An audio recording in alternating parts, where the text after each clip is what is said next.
Robin, thanks for joining us. EFL Youth Development Week, a fantastic initiative to celebrate the Academy of Light. Just tell me why it is so important. Yeah, it's a great week where we get to celebrate everything that goes on here at the Academy. As you'll be aware, the Academy here at Sunderland is a big part of what we're trying to do as a club, so to have it focused on for a week is a great chance to showcase some really good stories, both from current players, current staff members, but those who've also gone on to achieve things elsewhere as well, so it's a really good chance to celebrate those. The Academy's been doing fantastic things for a long time, but especially since you came in, how much have you enjoyed creating such a culture for young players here?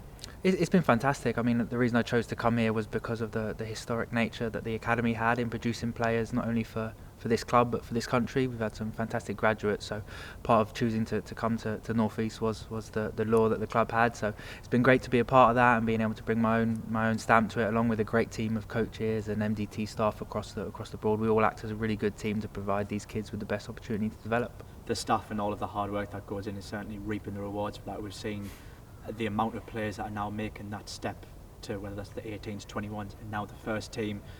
Chris Rigg, Tommy Watson, Dan Neil, just to name a few. Even Treog and Sui made his first team debut this season. How pleasing is it for you and the rest of the staff to see the rewards of all the hard work?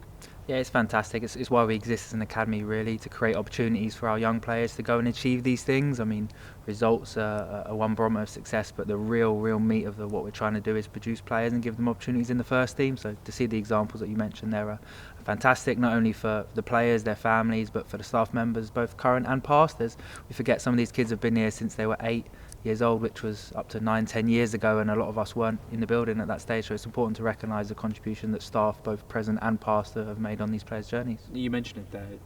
I said some of them staff members started with these lads when they were 9-year-olds when they came in, and Zach Johnson was telling me that he came in at 6-year-old and now he's making his steps into his professional career. How much credit should the staff take for every step of the way that they've been there with on their journey?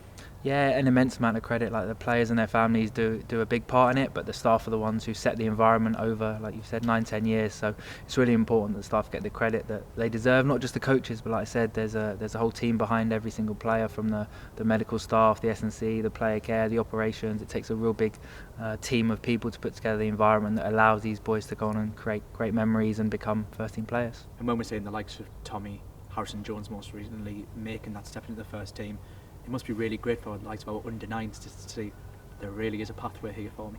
Definitely, it's one of the biggest things we have as a club is our pathway. We do have a real pathway and opportunity for these young players to go and achieve what they want to achieve. So when we're talking to players from across the age groups, it's great to speak to the under-9s and tell them that they were sitting in the same spot that Chris Rigg was and Dan Neil was, and we have these live, tangible examples of players who've come right through the pathway and played for our first team, and as I mentioned before, gone on to represent their country. So it's really important to have those examples and that pathway in existence for the young players. There's a part of that everyone's in the same building, because I know not every football club is the same, but you've got the first team just down the corridor, and then on an evenings when the first team are just wrapping up, the under-9s and under-10s are coming in, and they get to see essentially their heroes and basically where they work. This is where the under-9s are going to work as well. That must be a massive help. It's fantastic, yeah. It's fantastic to be able to create that environment where they rub shoulders with the first team. I mean, credit to Christian and the board for facilitating a training ground that allows that. We have one canteen that services the under-9s all the way up to the men's first team, the women's first team, the 18s, the 21s. It services everyone, so it's really important that the young players get to see and interact with their heroes, and it's something that not many clubs have, so we're really thankful that we do have it. We're coming to the final wrap-ups of the season across first team, 21s and 18s, but is there any more targets and goals for you? Is it essentially, I'm guessing, is let's get as many lads pushed through as we can? That's why we exist, essentially, to give these players opportunities. So internally, yeah, we'd like to get some more appearances in the first team, some debuts if we can, as we push towards the end of the season. Lower down the pathway, it's creating opportunities in higher age groups or different age groups. For some players, it's right that they play in a lower age group. So our targets between now and the end of the season really just to give every individual player exactly what they need, and that includes the external players who we monitor on loan. So you mentioned Zach there. There's a number of other players who are also out on loan. So we have targets for those to achieve, and then internally we're looking for as much progress as we can get. You mentioned it earlier on, a lot of these lads who are doing so well in their age groups are now getting international recognition as well. Recently we saw Treog and Sui called up to Belgium, Tima Tuturov called up to Ukraine, Reece Walsh has just achieved his first under-21 club for Northern Ireland.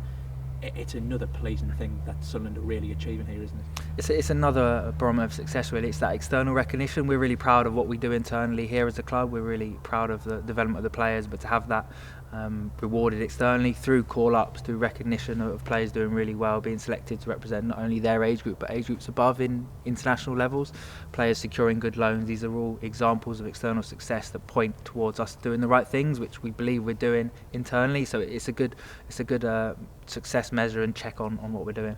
Just finally, and just as important, we recently announced that Carlton, Farweather has taken a step to the side due to his health reasons, but I just want you to talk about Carlton just for a second, and as someone who's been here probably longer than everybody else, and he's worked across the academy, the first team, the women's, and when you talk to lads who have graduated or come through the years, they always mention Carlton, and that is just the meaning of the man, isn't it? It is, yeah. I mean, you mentioned Carlton's name and immediately a smile comes to my face. Carlton is such a legacy person here at the club. He's had an impact on so many people, from hundreds of players to staff members who've come from here. They all have stories and they all take a little bit of Carlton with them. So the way he interacts with people is fantastic. So yeah, I don't think we can overstate the legacy that he leaves here at the academy as he takes a step to the side, and it's going to be a really important that we still remember everything that Carlton's given to this club and recognise it, like we did for the Preston home game, where we invited him and his family in to really try and give him an understanding of what he means to everyone in this club and in this region. So yeah, Carlton's a really special person who we were lucky to have at the club for so many years.